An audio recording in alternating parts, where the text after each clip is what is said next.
welcome to the Theories of Everything program on Channel 31, Community Television. I'm David Tower. We have with us in this program a special guest. Our special guest is Dr. Jim Franklin, and he's Associate Professor of Mathematics here at the University of New South Wales. Welcome, Jim. Welcome to the show. Good to be here. Jim's one of those rare mathematicians that also is was also a philosopher. And I guess that means he's a philosopher of mathematics in terms of searching for the truth, in searching for where mathematics fits into the big scheme of things, what it's all about, whether it's a valid method of understanding our reality. And Jim has written a number of books along those lines. He's written a number of books on the history of ideas and the philosophy of mathematics, including Introduction to Proof in Mathematics, the science, and more recently, the science of conjecture, evidence and probability, which is a major book now available, and also recently Australian Philosophy, Corrupting the Youth. So Jim has been invited today, though, to discuss a very significant book. The book has been out now for some time. Jim has reviewed this book, and it's Steven Wolfram's A New Kind of Science, a very large tome, in fact, but quite a radical one. And we'll discuss the contents of that and Jim's thoughts on the type of mathematics that Wolfram espouses to better understand, better model reality. So I'd like to start off, Jim, with just asking you the most obvious question. Do you see current mathematics going through a sort of transformation at the moment? Do you see it evolving so as to look at alternatives to modelling reality and modelling complexity? Because Wolfram does have something to add to this traditional kind of mathematics. Traditional mathematics is very good on the simpler kinds of structure, for example, elliptical orbits of planets. Right. But some of the more complex things like turbulent fluids, it's not so good at it. That's been recognised for some time. Right. Wolfram hopes that his theory of cellular automata is going to give us some new insights into those kind of essentially much more complex phenomena than have been studied so far. Right. Could you elaborate a little on cellular automata? What it actually... A cellular automaton, the simplest example is something like this. You have an infinite tape divided into squares. Each square is either black or white.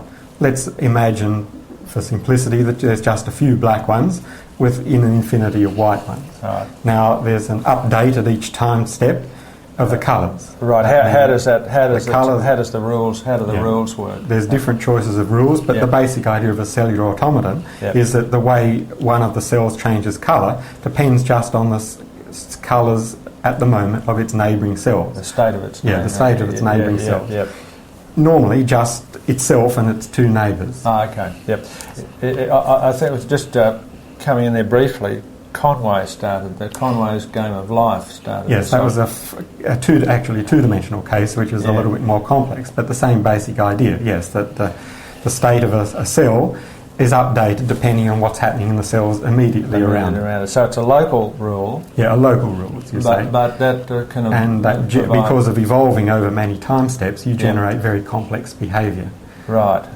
So you can go from simple rules to complex behaviour. That's the big picture. Simple rules giving at least sometimes complex behaviour. Of course, not always. Some simple rules give simple behaviour. Yeah. If the update rule says that no matter what, everything should be white at the next step, well, of course, you get all white. And as the climate modelers used to call it white Earth climate. Oh, really? The thing will just fall into all white. But with some equally simple rules, then you can get very complex behaviour, much more like the kind of eddies and swirls you get in a turbulent fluid, water flowing over a waterfall. Yeah, so I know. I mean, obviously in here there's a lot of discussion about different applications, and there's biological applications. Yes. In fact, Wolfram thinks absolutely everything is an application of cellular automaton. Right. The whole universe is a vast cellular automaton running on tiny cells much smaller than even the microscopes can see, very much at the subatomic level. And he thinks that the updates down there produce space and time and everything that happens in them. And that's at a discrete level, isn't it? Yes, it's a discrete unit. That's right. Or discrete he means discrete at the bottom level, yes. Well, yes. Whether he's got good evidence for thinking that it is discrete is hard to say, because on the one hand he emphasises that what he's doing it gives a better story than the old continuous mathematics done by equations like Euclid. Yes. But on the other hand, halfway through the book he stops briefly to tell you that all the phenomena that you get in his discrete cellular automata are actually found in their continuous analogues, partial differential equations. This is a little strange, definitely. Yes, I guess so. But the difference is, does this relate, his approach, cellular automata, relate to the new experimental approaches in mathematics, where look at the evolution of... That's right. Because of the complexity coming out of simplicity, it's normally not possible to predict by any mathematical models what's happened. You just got to run them in a computer to see what, over many time steps, to see what comes out. And actually, the strong point of Wolfram's book is that he explains very well the results of his 20 years of computer-generated experiments. And he is undoubtedly a gifted scientific communicator. Yes. Unlike most serious mathematics books, this is one that the average reader can understand. It's almost equation-free, and that's not just because he doesn't like equations in principle, though he doesn't, but it's because the kind of mathematics he's doing really is something that you can see in pictures. I think that's, extraordinarily valuable, not only as a communication tool, but it allows mathematicians to visualise complex behaviour. That's right. And and communicate it to everyone else. Everyone else can share their visualisations, whereas, of course, the general public can't share symbolic mathematics. No, that's right. That's right. Mathematics, in a sense, has been hidden away. That's right. To a large extent. This gets us back out of the closet and into the streets. Truly. I've read a few small previous books on modelling mathematics, and there's some wonderful stuff, of course, which everyone knows has come out on to model chaos theory and fractals, for example. Yeah. And they produce absolutely beautiful and amazing pictures. Yeah. And people get a very quick understanding through those pictures. Mm-hmm. And even mathematicians, as I understand it, have been aided to understand, for example, high dimensions or minimal surfaces or topology in general. Yes, the experimental mathematics has become much bigger with the computing power we have now, and there's much more an interplay between the insight and symbolic stuff that mathematicians have always done and the experimental work that will allow you to have a test bed for your hypotheses. Yes, an experimental test bed as in physics. Yeah, that's right, as in physics. So the physicists and the mathematicians, you think, are getting a little closer together. There's still a certain amount of standoff, shall we say, about the different kinds of things they do. Nevertheless, theoretical physics is, in a sense, also an experiment, extremely mathematical, but mathematical in a sense that mathematics is getting much more like. Pure mathematics can do experiments now of the same kind that physics simulations do. Yes, yes. Well, one of those areas which is very topical and interests me and possibly interests viewers of my show, we've discussed theories of reality and theories of the universe, the latest quantum gravity theories, trying to bring quantum theory. And one of those, the latest theories, is that space-time is composed of causal networks with information flows from past to the future, and that has come up with a discrete model of space and time, very similar to one of the more radical hypotheses that Wolfram... Yes, I can't comment too much on physics, but it is very much in the spirit of what Wolfram's doing, yes. Yeah, so it's... and of course, as I understand it too, the latest theories such as string theory have actually progressed mathematics in some ways, because they've needed new mathematics. Yes, they have had to create new mathematics, and sometimes mathematicians have thanked them for it, and sometimes they've said that the mathematics is not good enough yet, go back and try again. Yes, well, I see a lot more interplay between these... yes, there is an interplay, definitely. Yeah. Just coming back to the types of the types of patterns that Wolfram looks at here, that emerge from his experiments. And of course, and it should be noted, viewers, that Wolfram has produced the most advanced and widely used mathematical modelling program on the planet in the form of Mathematica. Mathematica itself is a modelling language, Jim, or a mathematical language. But actually, it's best at the equations that Wolfram is not so keen on. It does real symbolic mathematics, and could just about pass the high school certificate maths on itself. Yeah. It does things like integrate, differentiate, factorise polynomials, the standard workaday symbolic stuff that mathematicians do. Right. Though it can do the more modelling or simulation stuff, but perhaps that's not what it's first planned for. Yes. Okay. Well, I see that. Yeah. Well, obviously he's got a foot in both camps, yes. in a sense. But this seems to be his pet. This is his great work. His great work. His great opus. Yeah. It has a good. It is a great work. I think it is a great work, though its claims are perhaps a little exaggerated. That it can solve all the problems of free will, life, the universe, and everything. And evolution. Evolution, and every other thing. Everything. He's rather anti-Darwinian, perhaps strangely. Yes, he doesn't think much of the power of natural selection working on random processes. So he feels that cellular automata is a better way of modelling. Yes, that's right. He thinks that can get complexity that otherwise that biologists have been unnecessarily trying to explain through the random search process and natural selection of the Darwinian style. Yes, well, even the Darwinian style you can look at is an information-based process. The exchange of genetic material, etc., replication can be looked at that. That is so. But perhaps one of its weaker points have been explaining how you get the extra complexity to play with. It has got a story, but well, that's right. Wolfram thinks he's got something to add to that story. Well, I'm sure he has, because complexity is one of the great enigmas, isn't it? Definitely. And it hasn't been tackled. I mean, you've got the physical theories, and you've got the biological sciences, and this how you turn basic chemical inorganic processes. They become organic and create life forms and stuff. That's right. How do you get the thing going, and how does it move towards greater complexity, mostly but not quite always? Yeah. As Wolfram, prior to the writing, during the writing of the book, does he confer a lot with other groups like the Santa Fe Institute and so forth no. that are into complexity? No, he doesn't. He's a solo operator. In the 20 years ago, he published normal scientific papers, but then he decided that he was going to cut himself off from the scientific world and talk to virtually no one, while he just sat down at the computer, found the results and wrote his book.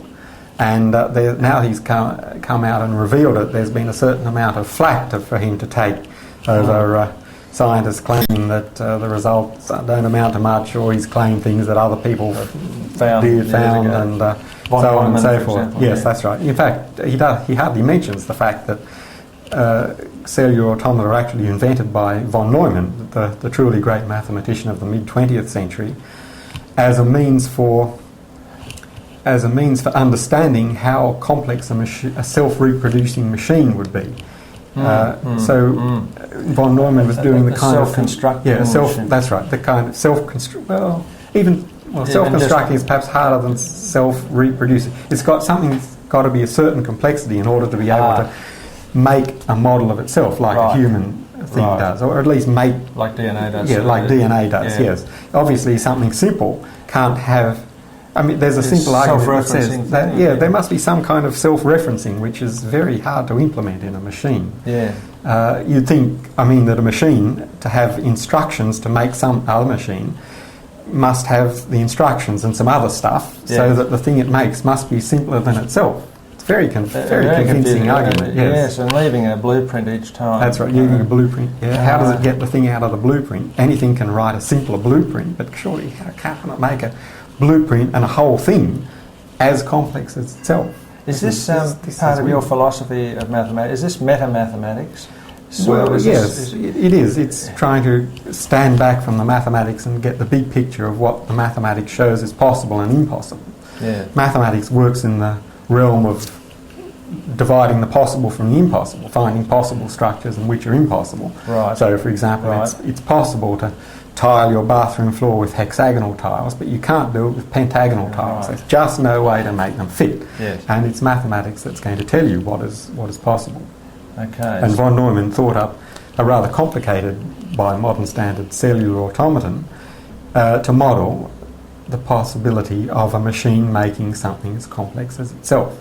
Right. And, well, so very here smart it is stuff. today, yes. Yeah. And whereas Wolfram as Conway for that matter, have gone to simpler and simpler, down to see how simple you can get the rules of the cellular automata, but nevertheless generate something, well, arbitrarily complex. Yes. And they've done a good job on that. Yes, well, incredibly simple, incredibly complex. Well, the field is moving on rapidly, isn't it? Just looking at those types of patterns that he does discuss, as I understand it, simple repetitive patterns that don't say a lot. Random patterns like the numbers in pi. Numbers in pi, yes, or the kind of things you get by throwing heads and tails with dice. There's no pattern at all to find in those. So they stand right at the opposite extreme of simple patterns like stripes. Yes, that's right, because they're the so-called persistent local structure patterns that again model seashell patterns or yes, there's those middle things where you get a kind of complexity but fractal things like fern leaves. Yes, they're neither random. They're neither random nor really simple, but they have a kind of nested pattern. They're the same at each scale going down. I see. But yes, as you're about to tell us, Steven Wolfram is especially interested in things that are more complex than that. Somehow they're in between the nested patterns of fractals on the one hand and the just messy and chaotic, totally random patterns, and they're persistent eddies. Nobody's quite found a threshold, or it's only a phenomenological thing that you look at the different things and through you human look at eyes. Human eyes, and you can see. And one of the emphases of Wolfram is how terrific perception is in getting back from patterns to the things generating them. But the kind of things he's interested in much more like eddies in turbulent fluids. They're nothing like random. They have a persistent structure that moves through time. Right. But they're kind of complex, partly complexity. Certainly very important in the randomness. Yeah. Can you reverse engineer? Well, this is difficult. On the whole, you can't. No, it seems to be impossible to see the output of one of these things and work back to the simple rule. Yeah, to find the simple rule that would generate it.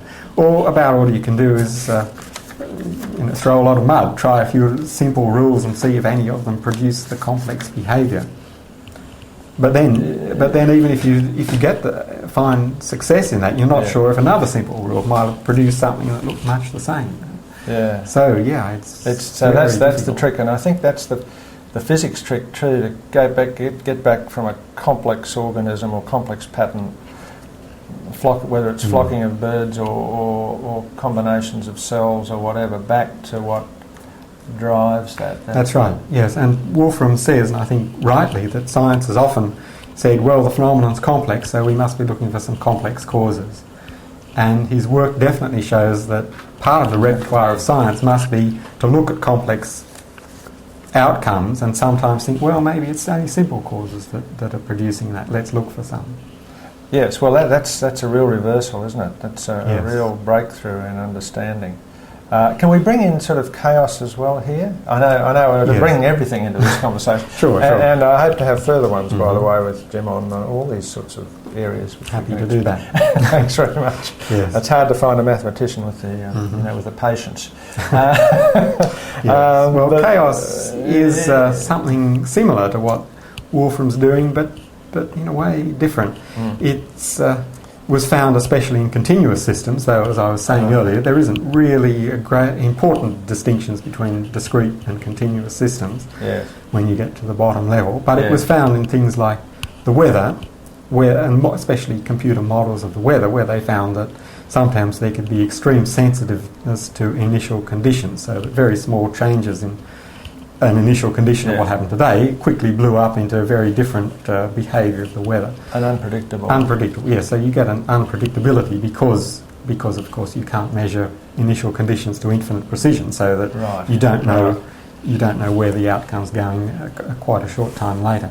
It seems, I mean, if you take, one of the common rules to generate a chaotic phenomenon is the logistic function. Yes, that's right. Is that like cellular automata in a well, sense? it is in the sense that there's a simple rule that generates some very complex behaviour, at least sometimes.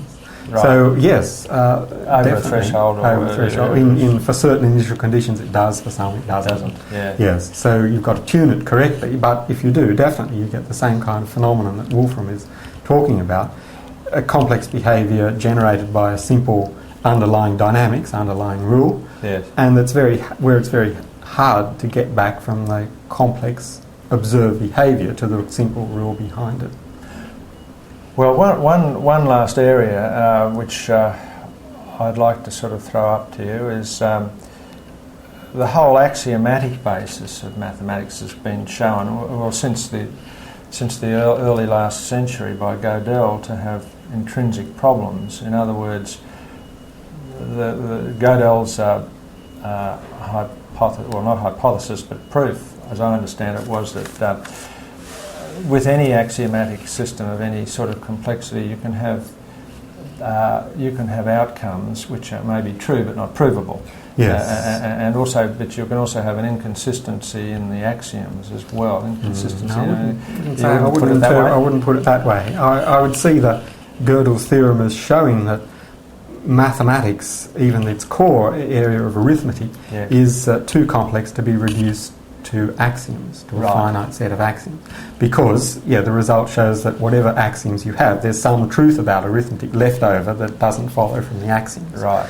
So no matter how complex you make the axioms, somehow the true phenomenon that you're trying to capture with the axioms, all the truths about arithmetic, about numbers, can't be caught in that net. Can't be caught in that net. It's a deductive approach. I was just going to ask whether cellular automata fills any gap there at all. I mean, it's not to do with axioms, is it? No, it's not to do with axioms, but still there's some connection between the generation of truths by axioms and the generation of dynamics by rules. There is some close connection there. In both cases, both Gödel's and Steve Wolfram's things are showing that somehow there's complexity out there that is not quite appearing in the rules, and trying to just focus on the rules is not going to tell us everything about the phenomena we're really trying to look at. You've got to get the phenomenon as a whole somehow, and the reductionist dream, let's say, of just scrapping the phenomenon and looking at the simple rules or axioms generated. Hilbert's dream, and maybe Newton's dream of the planets, showing that there's a few simple things in the mind of God that generate everything. Maybe the phenomena are not quite allowing it, and maybe there's something intrinsically in all possible phenomena, or at least all possible complex phenomena, that mean that you're never going to quite be able to do that. To lay your hands on. Well, it looks like mathematics is evolving too. The tools are evolving. The techniques are as the knowledge. The knowledge evolves. Of what's out there.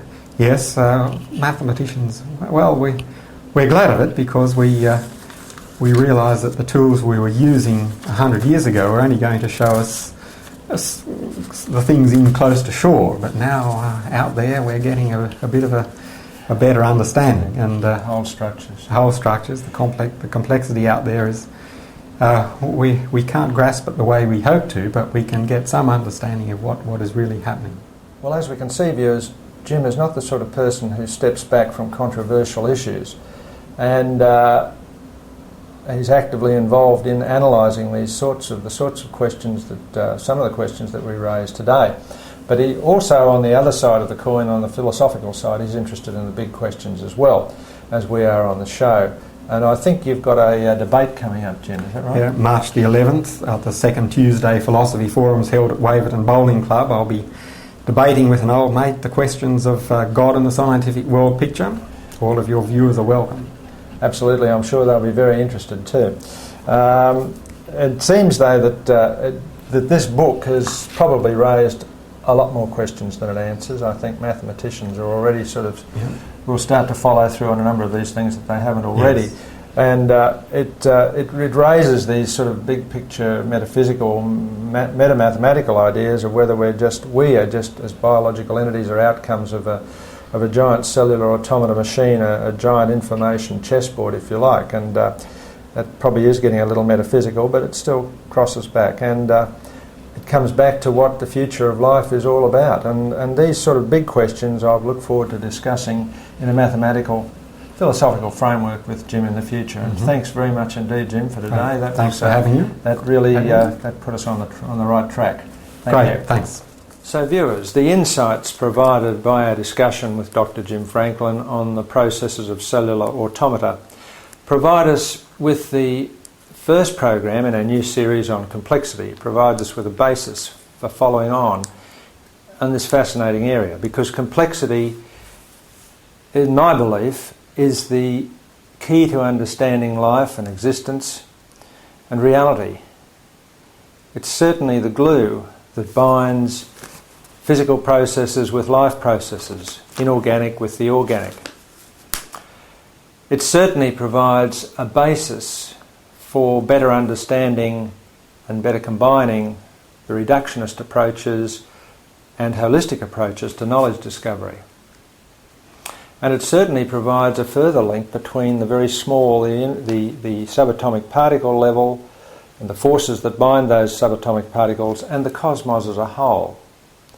In fact, you might say that complexity provides perhaps the key to understanding a true theory of everything.